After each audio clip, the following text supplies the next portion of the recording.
রাতে যখন পুরো পাড়া ঘুমিয়ে থাকে তখন আমি শুয়ে থাকি নিঃশব্দে। কখনো মনে হয় কে যেন নিঃশ্বাস নিচ্ছে।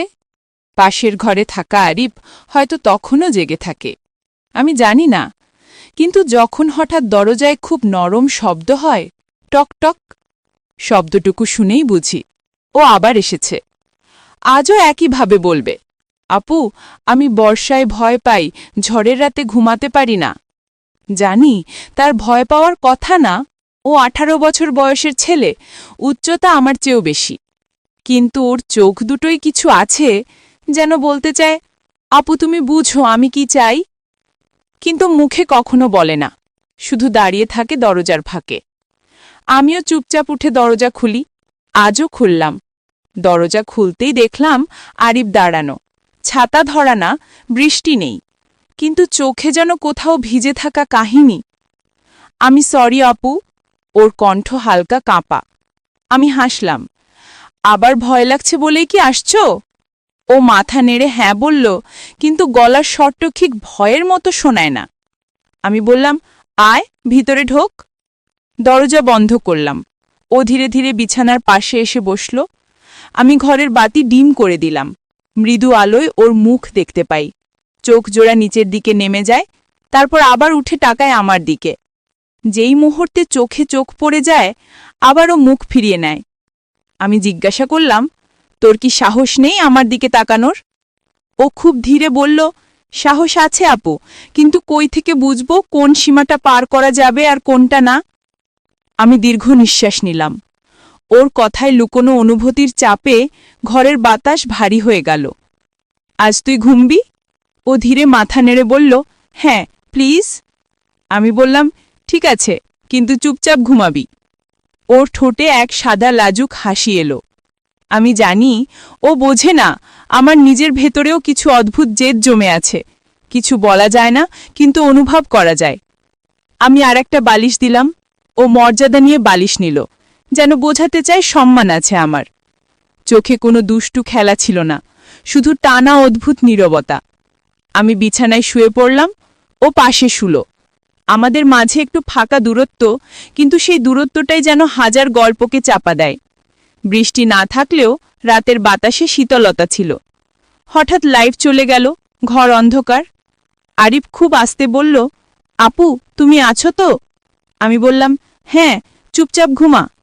আরিফ নরম স্বরে বলল, আমি ঘুমাতে পারি যদি তোমার নিঃশ্বাস শুনতে পাই। আমি থমকে গেলাম। অন্ধকারে কথা কঠিন শোনায় না, বরং সত্যি শোনায়। হয়তো আমি নিজেও এমনটা চাই। আমি কোনো উত্তর দিলাম না, শুধু শ্বাস টেনে ধীরে ছাড়লাম। ও সত্যি শুনছে কিনা জানি না, কিন্তু পরের নিঃশ্বাসের ফাঁকে অনুভব করলাম ও একটু কাছে এসেছে, হয়তো কয়েক ইঞ্চি। আমি বললাম, আরিফ দূরে থাক। ও থেমে গেল, কিন্তু বলল, আমি দূরে আছি আপু, শুধু মনে হচ্ছে তুমি কাছে। ওর কণ্ঠ অদ্ভুত শান্ত। আমি খানিক চুপ থেকে খুব নরম করে বললাম, আমি তোর বড়, আমি তোর প্রতিবেশী আপু। এই বলে নিজেকে বোঝাতে চাইছিলাম, কিন্তু ভেতরে কেউ ফিসফিস করে বলছে, তুমি তার থেকে দূরে থাকতে চাও? সত্যি? আরিফ আবার বলল, তুমি ঘুমাও, আমি আছি এখানে, ভয় পেও না। আমি হালকা হাসলাম, বললাম, আমি ভয় পাই না। আরিফ ফিসফিস করল, আমি পাই, তোমাকে হারানোর ভয়। আমি কথা বলতে পারলাম না। নিঃশব্দ রাত আমাদের ভেতরের অজানা টেনশন টেনে নিয়ে গেল ভিতরের কোনো অদেখা জায়গায়। বাইরে দূরে কুকুরের ডাক শোনা গেল, হাওয়া এসে পর্দা নড়ালো। আমি চোখ বন্ধ করলাম, কিন্তু ঘুম এলো না, কেননা পাশে থাকা মানুষটা নীরব থাকলেও উপস্থিতি নিজের মতো কথা বলে যায়। কিছু অনুভূতি বলা যায় না, শুধু থাকা যায় সেই অনুভূতির আলোতে। অন্ধকার বিছানায় দুজন দুদিক তাকিয়ে থাকা, অথচ ইচ্ছে করে না, কেউ যেন দূরে যায় না। আঙ্গুলে স্পর্শ নয়, শুধু নিঃশ্বাসের দূরত্বে ভেসে থাকা বন্ধন। আমাদের মাঝে নামহীন এক কামনা, না বলা সত্যি। চুপচাপ ও পাশে ছিল, আমি পাশে ছিলাম। রাত চলছিল। রাতের ভেতরে সময় কেমন থমকে যায় জানি না, কিন্তু তখন মনে হচ্ছিল মিনিটগুলো হাঁটছে খুব আস্তে। হয়তো আমি চোখ বন্ধ রেখেছিলাম, কিন্তু ঘুম আসেনি। আরিফও রোগছে না, শুধু মাঝে মাঝে তার নিঃশ্বাসের শব্দ বদলে যায়। কখনো ভারী হয়, কখনো শান্ত, যেন সে নিজেই নিজের অনুভূতিকে ধরে রাখতে চায়। অন্ধকারে কখনো শরীর দেখা যায় না, কিন্তু উপস্থিতি খুব স্পষ্ট হয়ে ওঠে। আমি উঠে বসলাম একটু। আরিফও নড়ল। আপু, ঘুমাও তো। বললাম, ঘুম আসছে না। আরিফ বলল, জানি, তুমি যখন চুপ থাকো তখনও তোমার ভেতর কথা চলে। আমি অবাক চোখ মেলে তাকালাম, যদিও ও দেখতে পাচ্ছে না। আমি বললাম, এত বুঝিস আমাকে? ও নরম হাসি দিল। কণ্ঠের শব্দে টের পেলাম। বলে উঠল, আমি জানি তুমি এমন ভান করো যেন কিছুই লাগে না, অথচ ভিতরে কত কিছু আটকে রাখো। কেন জানো? কারণ তুমি কাউকে তোমার ভেতরের দরজা খোলার সুযোগ দাও না। আমি একটু বিরক্ত হলাম, অথবা ভয় পেলাম, জানি না। বললাম, বেশি চালাক হইও না। আরিফ ধীরে বলল, আমি চালাক না, তোমার কাছে সত্যি বলি, ভুল হলে শাসিও। আমি চুপ করলাম। নরম হাওয়ায় জানালার কাজ একটু কাঁপল। আমি বললাম, কাল সকালে আবার সবাই বলবে তুমি রাতে আমার রুমে ছিলে। তুমি ভয় পাস না? আরিফ বলল, ভয় পাই, কিন্তু শুধু তোমাকে হারানোর ভয়। আমি বিরক্ত না বিশ্বাস না কি ছিল জানি না, তবু বললাম, এটা বলিস না। ও নরম হেসে বলল, তুমি না শুনলেও সত্যি থেকে যায়। আমি পাশ ফিরলাম, ও পাশ ফিরল। আমাদের মাঝে খালি জায়গাটা তখন এমন লাগছিল যেন কোনো পাতলা কিন্তু স্বচ্ছ নীরবতা দাঁড়িয়ে আছে, একটু শব্দ হলেই ফেটে যাবে। এত চুপচাপ ছিল সব যে দূরে কোনো গাড়ির শব্দ স্পষ্ট শোনা যাচ্ছিল। হঠাৎ আরিফ খুব ধীরে বলল, আপু, তোমার হাতটা একটু কাছে ছিল। আমি নিজের অজান্তেই শ্বাস থামিয়ে দিলাম। ও ছুঁয়ে দেয়নি, শুধু বলল। আমি বললাম, তুই যদি মনে করিস সাহস খুব বেশি, তবে ভুল করিস। আমি কারো নিয়ম ভাঙি না। আরিফ বলল, জানি, তাই তো তোমার পাশে থাকতে ভয় হয়, মনে হয় তুমি হঠাৎ দূরে সরে যাবে। আমি বললাম, হয়তো যাব, যদি মনে হয় তুমি সীমা পার হচ্ছ। ও চুপ করে রইল, কিন্তু নরম স্বরে বলল, আমি কখনো তোমাকে অস্বস্তি দিব না। আমি শুধু এতটাই কাছে থাকতে চাই যতটা তুমি অনুমতি দাও। তোমার পাশেই থাকলেই শান্তি লাগে, তোমার নীরবতায় কথা বলে। আমি ধীরে নিঃশ্বাস ছাড়লাম। রাত খুব গভীর তখন, বাইরে আকাশে মেঘ চলে যাচ্ছিল। আমি বললাম, চোখ বন্ধ কর, ঘুমা। আরিফ বলল, তুমি ঘুমাও, আমি পাহারা দিচ্ছি। আমি হালকা হেসে বললাম, কি থেকে পাহারা? আরিফ বলল, যেগুলো তোমাকে কষ্ট দেয় সেগুলো থেকে। আমি মিষ্টি বিরক্তিতে বললাম, ভাবনা তুমি আমার গার্ডিয়ান অ্যাঞ্জেল? আরিফ খুব আস্তে হাসল, বলল, না, আমি তোমার কিছু হতে চাই না, শুধু চাই তুমি জানো আমি এখানে আছি। আমার হাফ ছুটে গেল, যেন মনে হলো কেউ আমার বুকের ভেতর লুকানো ভার নিয়ে গেছে হালকা করে। তারপর কোনো শব্দ হলো না, শুধু নিঃশ্বাস এবং দূরের হাওয়ার আওয়াজ। অনেকক্ষণ পরে আমি বললাম, আরিফ, তুমি কখনো ভাবিস আমি তোর কথা ভাবি? ও একটু থামল, খুব আস্তে বলল, না, ভাবি না। যদি ভাবি তবে বেশি আশা করে ফেলব। আমি আর কিছু বললাম না, কিন্তু ভেতরে কোথাও অদ্ভুত নরম ব্যথা হচ্ছিল। জানি না কেন, কারো অসহায় সত্যি কখনো কখনো সবচেয়ে ভারী লাগে। কিছু মুহূর্ত এমন যে কেউ কথা না বললেও তার হৃদয়ে লিখে যায়। আমি ধীরে বললাম, চোখ বন্ধ কর। ও বলল, তুমি থাকলে ভয় লাগে না, তোমাকে হারাতে ভয় লাগে। আমি আর কিছু বলিনি। অন্ধকারে নীরবতা গলে আবার নতুন টান তৈরি হলো। আমরা কেউ এদিক সেদিক তাকালাম না, শুধু রাত আমাদের চারপাশে জমে রইল। রাতের মাঝখানে আমি বুঝতে পারছিলাম ঘুম আসছে না। ঘরের ভেতরকার স্তব্ধতা যেন কারো নরম হাতে ছুঁয়ে রাখা একটা অনুভূতি। আরিফ নড়ল না, কিন্তু আমি টের পাচ্ছিলাম ওর শরীরের উষ্ণতা। খুব কাছে নয়, তবু খুব দূরেও নয়। এখন আমি পাশ ফিরে তাকাতে পারতাম, কিন্তু নিজেকে আটকাতে হলো, কারণ এদিক তাকালে হয়তো কথার বাইরে কিছু দেখতাম যেটা আমরা কেউ বলতে চাই না।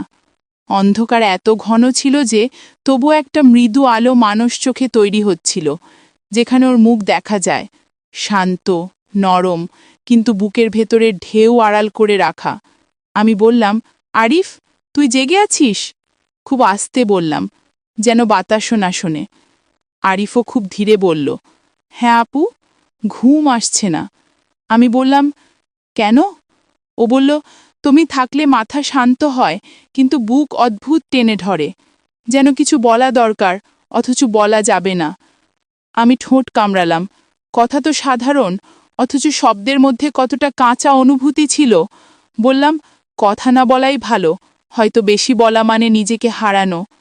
আরিফ বলল, হয়তো, কিন্তু কিছু না বললে মন ব্যথা করে। আমি বললাম, তুই কেন ব্যথা পাস? আরিফ থামল, তারপর খুব ধীরে বলল, কারণ আমি এমন কাউকে চেয়েছি কখনো যে আমাকে বুঝবে, আর সে তুমি, কিন্তু তুমি আমার না। আমি কথা হারালাম, হৃদয় হালকা কেঁপে উঠল, কিছু শব্দ বুকের ভেতরেই আটকে রইল। বললাম, আরিফ, এসব না বললেই ভালো। তুমি ছোট ছিলে এক সময়, এখন বড় হয়েছ, কিন্তু এই কথাগুলো বলা মানে এক অদ্ভুত ঝড় তৈরি করা। আরিফ বলল, আমি ঝড় চাই না আপু, তোমার পাশে নীরবে থাকাই শান্তি। কিন্তু সত্যিটা বুকের ভেতর ব্লেডের মতো লাগে। তোমার দিকে তাকাতে পারি না কখনো, পারি আবার দূলে তাকাতেও পারি না। তাই তো এমন রাতে চলে আসি তোমার কাছে, যেন ভিতরটা শান্ত হয়। আমি চোখ বন্ধ করলাম। কে কাকে শান্ত করছে বোঝা মুশকিল। সেই মুহূর্তে মনে হচ্ছিল আমি কোনো প্রাচীর তুলে রেখেছি নিজের চারপাশে, আর আরিফ খুব নীরবে ওই দেয়ালের সামনে বসে থাকে। আমি বললাম, তুই কাল চলে যাস? একটু হেসে বললাম, না মানে আজ রাতে ঘুমা, কাল সকালে বাড়ি যা, নিজের রুমে শুবি। ও বলল, জানি, আমি তোমাকে আটকে রাখতে চাই না, তুমি স্বাধীন, আমি কেউ না। আমি শুধু আসি যখন ভেতরের শব্দ গলা ফাটায়। আমি নরম স্বরে বললাম, কখনো কখনো মানুষ নিজের ভেতরের ভর ধরে রাখতে পারে না, তখন সে এমন কারো কাছে যায় যে তাকে নীরবতায় বোঝে। আরিফ বলল, হ্যাঁ আপু, আমি তোমাকে জাজ করি না, আমি শুধু থাকি তোমার পাশে। চাইলেই চলে যাব, তুমি বললেই দূরে থাকব। আমি বললাম, আমি যদি বলি দূরে থাক? আরিফ একটু নীরব, তারপর বলল, তুমি বললে থাকব, কিন্তু মনে হয় এটা তুমি বলবে না, কারণ তুমি জানো আমি থাকলে তুমি একা লাগে না। আমি কিছুটা ঠোঁট বাঁকিয়ে হাসলাম। অদ্ভুতভাবে সত্য কথাও বলে ফেলল। আমি বললাম, তুই মাঝে মাঝে খুব অহংকারী কথা বলিস।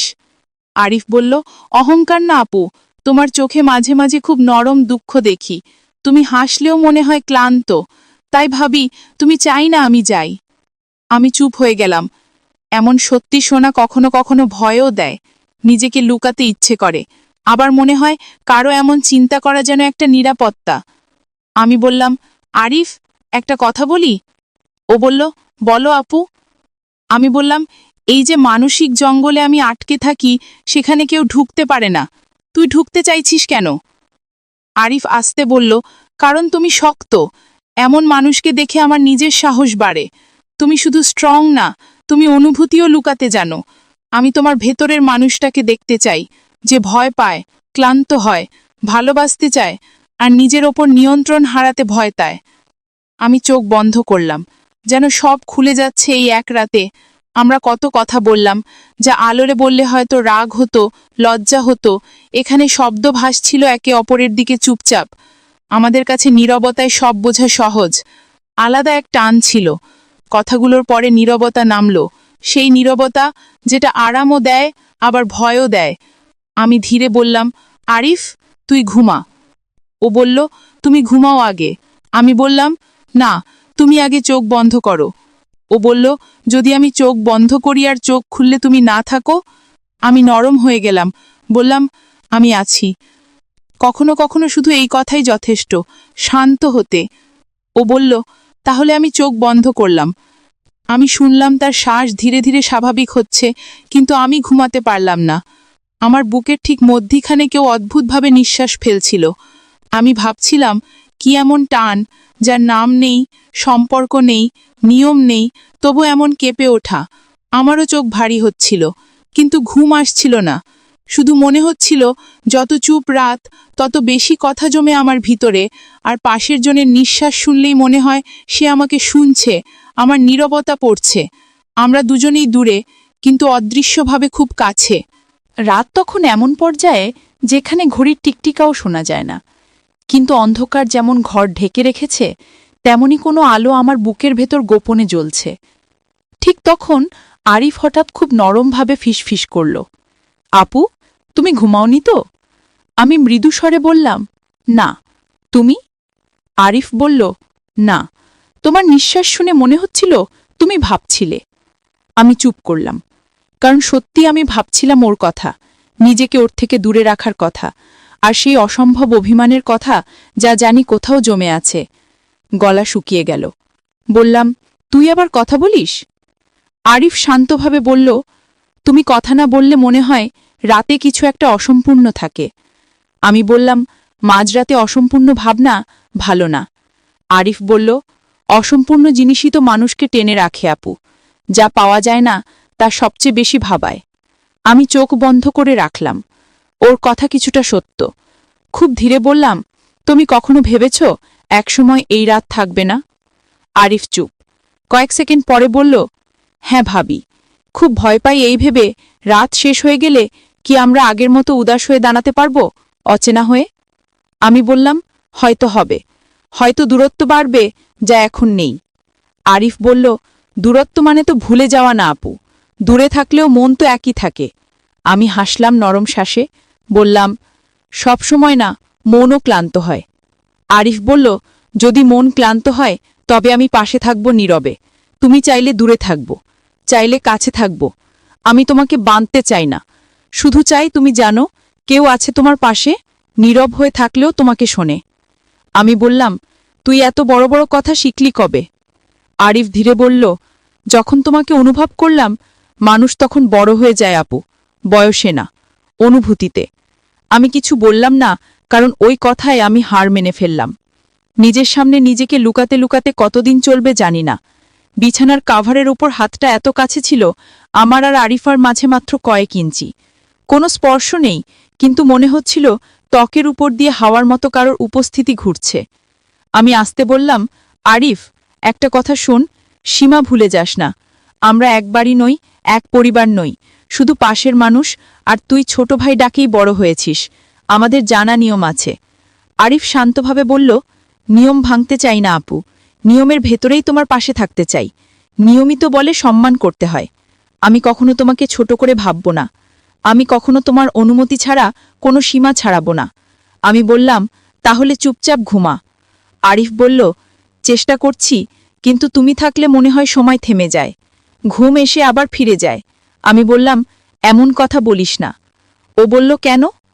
আমি বললাম, কারণ কেউ যদি মনে করে তার উপস্থিতি আমার উপর প্রভাব ফেলে, তাহলে সেটা খারাপ। আরিফ বলল, যদি সত্যি প্রভাব ফেলে? আমি নিঃশ্বাস নিলাম, বললাম, তখন নিজের ওপর বোঝা পড়ে। আরিফ একটু থেমে বলল, তোমার ওপর বোঝা ফেলতে চাই না আপু, শুধু চাই তুমি কখনো একা অনুভব করো না। আমি বললাম, মানুষ সবার সামনে শক্ত থাকে আর নিজের ভেতর কাঁপে, এটা স্বাভাবিক। ও বলল, তুমি কাঁপতে দাও হৃদয়কেও কখনো? আমি নীরব হয়ে গেলাম। তারপর বললাম, আরিফ, একটা কথা মনে রাখিস, যতই আবেগ থাক, দূরত্বও দরকার, এটা ভুলে যাস না। আরিফ বলল, আমি দূরত্ব মানি আপু, সামনে থাকা মানে ছোঁয়া না, পাশে থাকা মানে দাবি করা না। আমি জানি তুমি স্বাধীন, তোমার নিজের দুনিয়া আছে, আমি শুধু সেই দুনিয়ার দরজায় দাঁড়িয়ে আছি। কখনো ডাকলে ঢুকব, না ডাকলে নীরব হয়ে থাকব। আমি অবাক হলাম এত শান্ত শব্দে এমন মমতা। ও বলল, আপু, একটা জিনিস বুঝি, তুমি ভয় পাও না অন্যদের, তুমি ভয় পাও নিজেকে হারাতে। আমি আর সহ্য করতে পারলাম না, চোখ দুটো ভারী হয়ে গেল, মনে হচ্ছিল ভেতরের দেয়াল ভেঙে যাচ্ছে। আমি ধীরে বললাম, হয়তো ঠিক বলেছিস। মৃদু হাওয়া এলো, ঘরের বাতাসে থেমে থাকা অনুভূতি যেন একটু নড়ল। এরপর অনেকক্ষণ কেউ কথা বলল না, কিন্তু নীরবতাও কথা ছিল। দূরের কোথাও মসজিদের রাতের আজানের মাইক্রোফোনে খুব মৃদু শব্দ উঠল, এত নরম যে যেন হৃদয়েই বাজছে। সেই মুহূর্তটাই আমি বুঝলাম, গভীর রাত কখনো কারো সত্য লুকায় না, শুধু ধীরে ধীরে খুলে দেয়। আমি ফিসফিস করে বললাম, আরিফ, ঘুমা। ও ধীরে বলল, তোমার শব্দ ছাড়া ঘুম আসে না। আমি চোখ বন্ধ করলাম, নিজেকে শান্ত করলাম, নিঃশ্বাস স্থির করলাম। আরিফও শান্ত হয়ে এলো, শব্দ না করে অনুভূতি কথা বলে। সেই রাত আমাদের দুজনকে কোনো এক অদৃশ্য পথে জুড়ে দিল, যেখানে দূরত্ব আছে তবুও নরম উষ্ণতা আছে, যেখানে না পাওয়া ভালোবাসার মতোই সুন্দর, যেখানে একটুও ছোঁয়া নেই তবুও হৃদয়ে এক বিন্দু কেঁপে ওঠে। সকালটা ছিল ধীর, যেন আলো আমাদের দিকে সতর্ক হয়ে হাঁটছিল। আমি পর্দা সরিয়ে রাখলাম, আর ঘরের ভেতর হালকা সোনালি রং ঢুকে পড়ল। রান্নাঘরে পানি ফুটছিল, কেটলির শব্দে ঘরটা নরম উষ্ণতায় ভরে উঠছিল। আরিফ চুপচাপ বসেছিল, চোখ নামানো। জানি ও কথা খুঁড়ছিল, কিন্তু বললে সবকিছু বদলে যাবে, তাই চুপ ছিল। আমি কাপের মধ্যে চা ঢাললাম, হালকা ধোঁয়া উঠছিল। ওর সামনে রাখলাম কোনো কথা না বলে। আরিফ শুধু তাকালো, সেই দৃষ্টি নরম, কৃতজ্ঞ আর অদ্ভুত মমতায় ভরা, যেন একটি সাধারণ চায়ের কাপেও ও অনেক কিছু শুনে ফেলল। ও ধীরে বলল, আপু, তুমি জানো, এই ছোট ছোট যত্ন ভয় পায়। মানুষ বড় জিনিস ভুলে যায়, কিন্তু ছোট ছোট যত্ন মনে থাকে, হৃদয়ে জায়গা করে। আমি কিছু বললাম না, শুধু নিজের চুল কানপাশে সরিয়ে কাপটা হাতে ধরলাম, চুপচাপ বসে রইলাম। নীরবতায় চায়ের সুগন্ধ ভেসে উঠছিল, আর আমাদের মধ্যকার কিছু নরম হয়ে যাচ্ছিল। আরিফ ধীরে বলল, গতরাতে তোমার চোখের শব্দ শুনেছিলাম। মনে হলো কেউ নিজের শ্বাসের ভিতর লুকিয়ে কাঁপছে, আর আমি শুধু সেই শব্দটাই মনে রেখে ঘুমিয়েছি। আমি হালকা হেসে বললাম, তুমি এত অনুভব করো কেন? ও বলল, কারণ অনুভব না করলে মানুষ শুধু থাকে, বাঁচে না, আর তুমি আমাকে বাঁচতে শিখিয়েছ। আমার ভিতরটা কেমন নরম হয়ে গেল, যেন কেউ খুব সযত্নে হৃদয়ের উপর হাত রেখে বলছে, ভয় পেও না। আমি জিজ্ঞেস করলাম, তোমার মন কখন এত গভীর হলো? ও বলল, যখন বুঝলাম ভালোবাসা মানে দাবি করা না। গলার খোপা ঠিক করতে করতে আমি ধীরে বললাম, আরিফ, ভালোবাসা বলিস না, এই শব্দটা ভয় দেখায়। ও খুব মৃদু হাসল, সেই হাসিতে শান্তি, ব্যথা আর অদৃশ্য অধিকার ছিল। ও বলল, তবে এভাবে বলি, তোমাকে দেখলে মনে হয় পৃথিবী একটু সুন্দর ছিল, আছে, থাকবেও। আমি থেমে গেলাম। মনে হলো হৃদয় একবার নিঃশব্দে ধাক্কা খেল।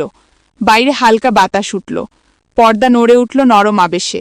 আর সেই মুহূর্তে আমার মনে হলো, জীবনে এমন কিছু মুহূর্ত থাকে যা স্পর্শ ছাড়াই কারোর উপস্থিতিকে চিরদিনের মতো গায়ে মেখে দেয়।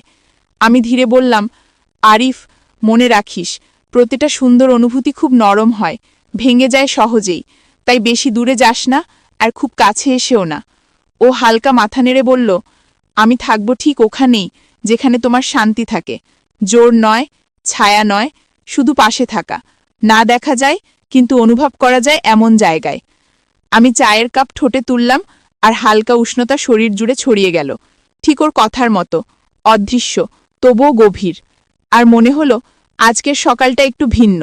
কিছু না হয়েও অনেক কিছু ঘটেছে, শুধু দুটো চা, দুটো চোখ, আর নীরব একটা প্রতিশ্রুতি।